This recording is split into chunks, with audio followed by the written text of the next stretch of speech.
In today's tutorial, we're going to learn how to paint a peony. And this is a simple, very watercolory look to the peony. And I'm only going to be using 3 easy materials. I'm going to be using a coral and an emerald color watercolor. These both came in the Sword of the Spirit kit. And I'm also going to be adding some detail with a yellow gelato. Some other materials you're going to need are a pencil, a good eraser, paintbrush, and some water. So what you're going to do is start with a basic circle. Draw very lightly with your pencil where you'd like your peony to be. This is going to be the size of the majority of your flower, however large you'd like it to be. So I'm going to start here and just trace an outline. Again, it does not have to be perfect by any means because it is just a rough outline to give us a space for the petals to go. You're also going to want to do a smaller circle on the inside, butting up against the circle in the corner that you would like your peony to be opening. And then up toward that same, so I'm having mine open to the top right. So in that same vicinity, I'm going to draw a very small little oval. Now this is the basic of our peony, and then we're going to go with an eraser and just erase the lines a little bit to make sure that it's very, very light. We can barely see it. It's just our outline. On the video, you can probably barely see it, but it's there. Okay, so then you're gonna start with your petals. And these inner petals on this inner circle here are going to all basically reach up and touch the oval that you drew for the center of your flower. So you'll start down here and you'll draw your petals up to the oval. Peony petals are not by any means perfect, so we're gonna give it a nice little squiggly edge. Starting and then continuing from that baseline, following that circle, you're gonna do a couple more petals to fill in the base and the bulb of the flower, making the squiggly edges bordering that little oval that you have. It looks a little bit like a pumpkin at this point, but don't worry, we're gonna add to it. Then you're gonna work your way outwards and start maybe in halfway between this circle and your outer circle. You're gonna do another petal, and you can have it come up bigger and wider and about halfway up. And then I'll do a couple more here.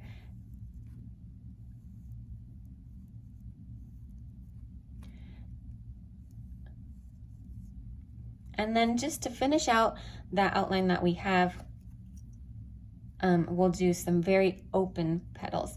And so this main one will actually branch out from this bottom petal and branch very, very wide and out.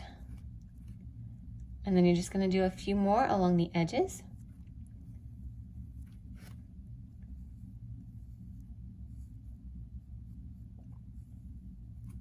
You may even want to do a few larger ones out above the top of your circle here. Not every petal that you do has to stay within those original circles. That's just the basic shape that we gave it. So now if I come back with my eraser, I can erase first, completely erase the lines inside other petals, because those are going to go behind and we won't want them visible at all. Then we're gonna darken in this again so that we can see this whole petal. Then because we're working with watercolor, we don't want to see too much of the pencil. So you're gonna lightly erase this entire thing, but make sure you can still see the general shape of each petal.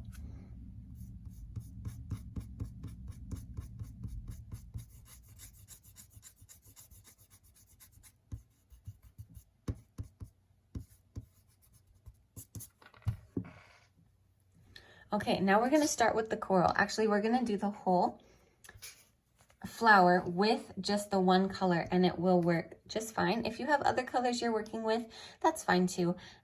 You can work with darker or lighter, but in general, we should be able to do it all with one color, just varying the amount of water that we do. So I'm gonna start with that first petal that I did. and only do the one petal pretty lightly, because I can always go back and add more pigment, but it's harder to take away. So I'll start with that. Then just working my way around, I'm going to do each petal from the center, leaving some white space in between. This one's a little darker than I want, so I'm going to try to pick up some pigment before it dries. If you want to put down a little bit of water, but on especially the larger petals, before you start working with the pigment, that can also help a lot with the watercolor soft feel that you may want on your peony. So now I have my water on my largest petal here, so then I'll go back and add the pigment, and that's just going to spread it out a little bit more. It's a very different look, so whatever you're going for, I think I can work with a little bit of each technique to get the look that I want.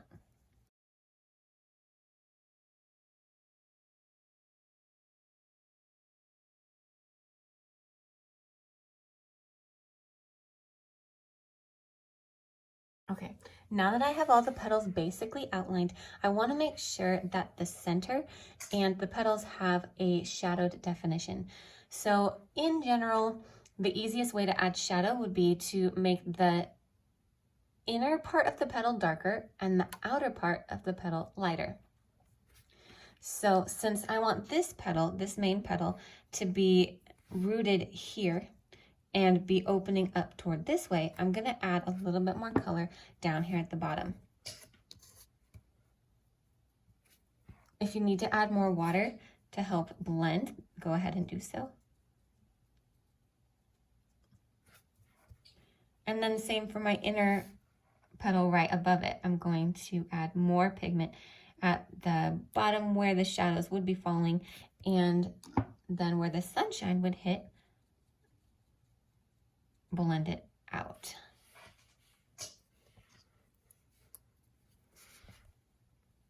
Because this petal down here is rooted here and blossoming out this way, I'm going to add shadow down here at the bottom.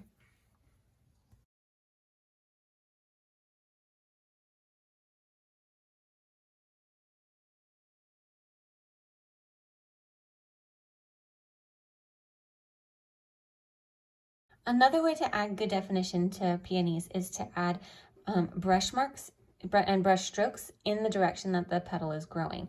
So I'm going to come back with a slightly dry brush and get some paint, and then carefully add some lines going up. They can be very subtle, but still the eye is going to pick them up and give it a lot of dimension.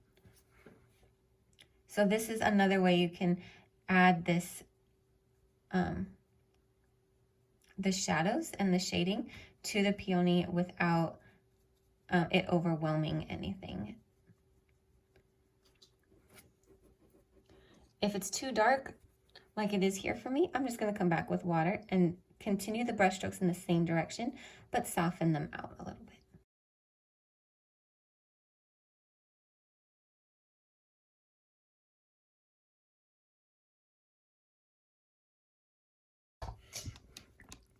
Okay, now that I'm done with the basic outline of my peony, I don't want so much white space in between.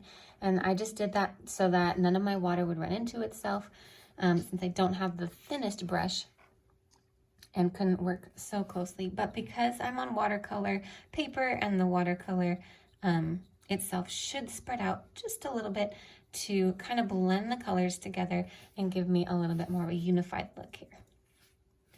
If they don't seem to blend for you, just go back with a really, really wet brush and a tiny bit of pigment, and then just fill in some of the white space if you'd like it, just to have a light shade of pink to not look as stark. This is where I'm going to use the gelato. You can use the yellow watercolor or anything, and really any color that you'd want for the inner part of the peony. And we're just going to add a tiny bit of dimension for the center. You can use a stippling brush or just put small dots in that center part of the peony that you have been working on. It's just gonna add that little pop of color that will really make it cute. So what we're gonna do is imagining a arc from the center as if the stem is connected down through all of these key connection points. And then we're just gonna start and continue that imaginary arc to make the stem of our peony. You don't have to add a stem, you can just add greenery and make it a floating flower if you'd like. I'm gonna give it a little bit of a whimsical feel and fade out the green so that there's no end to my stem. Then, where I'd like a leaf to be, I'm just gonna put down some water and I'm gonna make a very watercolor, again, kind of whimsical feel to a leaf. Need just a little bit of pigment and it'll go right into that water that's already laid down.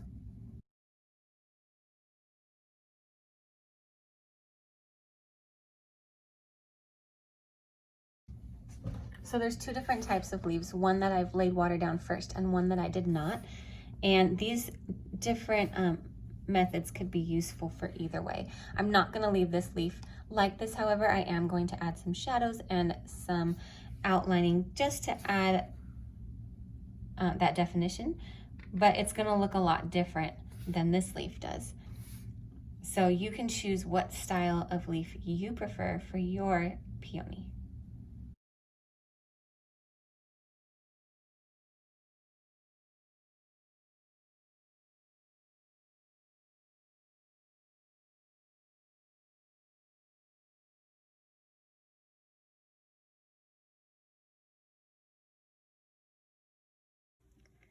I hope you had fun today. Happy painting!